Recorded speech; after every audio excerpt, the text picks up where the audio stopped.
بسم اللہ الرحمن الرحیم۔ شروع کرتا ہوں اللہ کے نام سے جو رحمان اور رحیم ہے۔ معزز خواتین و حضرات، بزرگوں، دوستوں، السلام علیکم۔ لیکن میرا دل چاہتا ہے کہ میں آپ سب لوگوں سے گلے ملوں، آپ سب لوگوں سے ہاتھ ملاؤں، آپ سب لوگ کو خوش آمدید کہوں اور آپ سب لوگوں کو اپنا بھائی اپنی بہن سمجھ کر اپنا تعارف کراؤں، اس لیے کہ یہاں آدم و حوا کے رشتے سے سب بہن بھائی ہیں۔ اب پوچھا جائے کہ بھائی آپ کے ابا سے پہلے کون تھا؟ دادا تھے۔ دادا سے پہلے کون تھا؟ پردادا تھے۔ اسی طرح آپ پیچھے چلتے جائیں، جب آپ آدم علیہ السلام پر اور اماں حوا پر پہنچیں گے تو اس کے بعد فل اسٹاپ ہے، پھر آپ کسی کا نام نہیں لے سکتے۔ تو اس کا مطلب جو ہماری جو نسل چلی، ہمارا جو اصلی باپ ہے، ہماری جو اصلی ماں ہے، وہ اماں حوا ہے اور ابا آدم ہے۔ تو آدم کے رشتے کی بنیاد پر میں آپ کا بھائی بھی ہوں، بیٹا بھی ہوں، دوست بھی ہوں، اور آپ میرے سب پیارے ہیں، دوست ہیں، بزرگ ہیں۔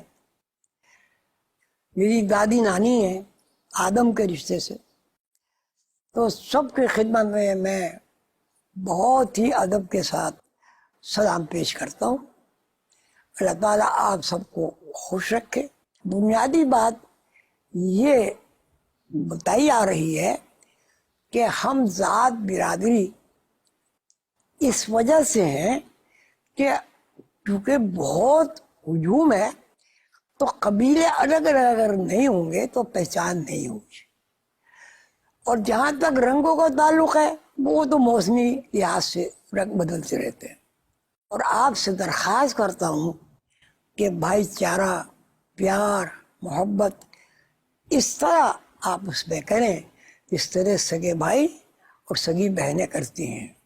اس لیے کہ ہم آدم و حوا کے رشتے سے اگر غور کریں تو ہم سب کے سب آپس میں بہن بھائی ہیں۔ آدم و حوا کی تعلیمات کے مطابق تمام آدم و حوا کے بیٹوں نے، پیغمبروں نے پرچار کیا ہے اس علم کا۔ جو علم اللہ تعالیٰ نے آدم علیہ السلام کو، ہمارے دادا، ہمارے پردادا، ہمارے نانا، ہمارے پرنانا کو سکھائے ہیں، اسی علم کی تبلیغ آدم ڈے میں ہم سب کر رہے ہیں۔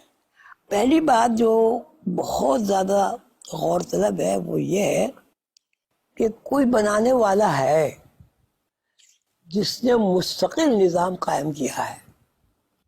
مستقل نظام کی طرف جب توجہ جاتی ہے تو بچپن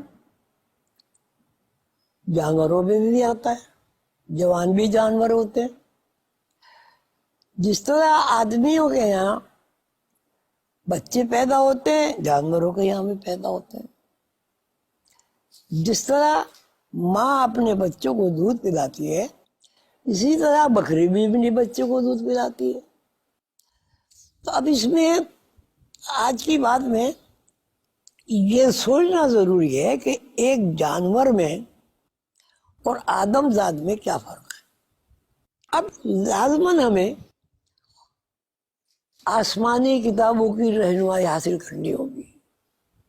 قرآن میں جہاں آدم کا تذکرہ ہے،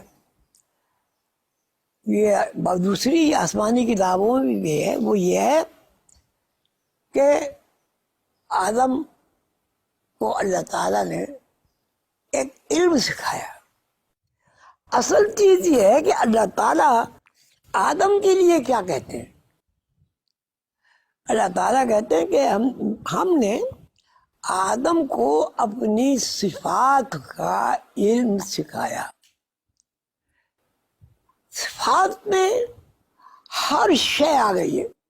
اللہ تعالیٰ کی ذات، اللہ تعالیٰ کا علم، اللہ تعالیٰ کی حاکمیت، اللہ تعالیٰ کی رحم، اللہ تعالیٰ کا کرم، ہر شے آ گئی صفات میں. تو اللہ تعالیٰ فرماتے ہیں کہ میں نے آدم کو اپنی صفات کا علم سکھایا. مختصر یہ ہے کہ آدمی اور انسان دو الگ الگ یونٹ ہیں. آدمی کی صفات حیوانات کی صفات ہے، لیکن انسان کی صفات تمام حیوانات، فرشتے اور جتنی بھی جو بھی مخلوق اللہ نے پیدا کی ہے سب سے زیادہ علم حاصل ہے. انسان اور حیوان کا امتیاز یہ ہے کہ انسان کو اللہ تعالیٰ نے اپنی صفات کے علم سکھائے ہیں. آدمی کو اس بات کا فرق پوری طرح معلوم ہونا چاہیے کہ آدمی اور انسان الگ الگ ہے. چونکہ آدم ہم سب کے باپ اللہ کے علوم سیکھ چکے ہیں، اس لیے ہمارے ذہن میں وہ علوم محفوظ ہیں.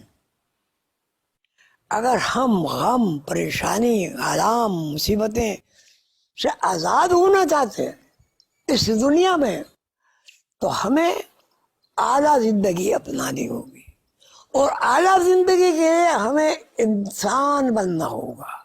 اس روحانی علوم ایسا علم ہے جو پڑھ کے سمجھ کے آپ اللہ تعالیٰ کی نازل کی ہوئی کتابوں کو سمجھ سکتے ہیں، مفہوم اخذ کر سکتے ہیں. ہمارے پیغمبروں نے جو عمل اختیار کیا ہے اس کی ہم نقل کر کے بھی یہ فضیلت حاصل کر سکتے ہیں.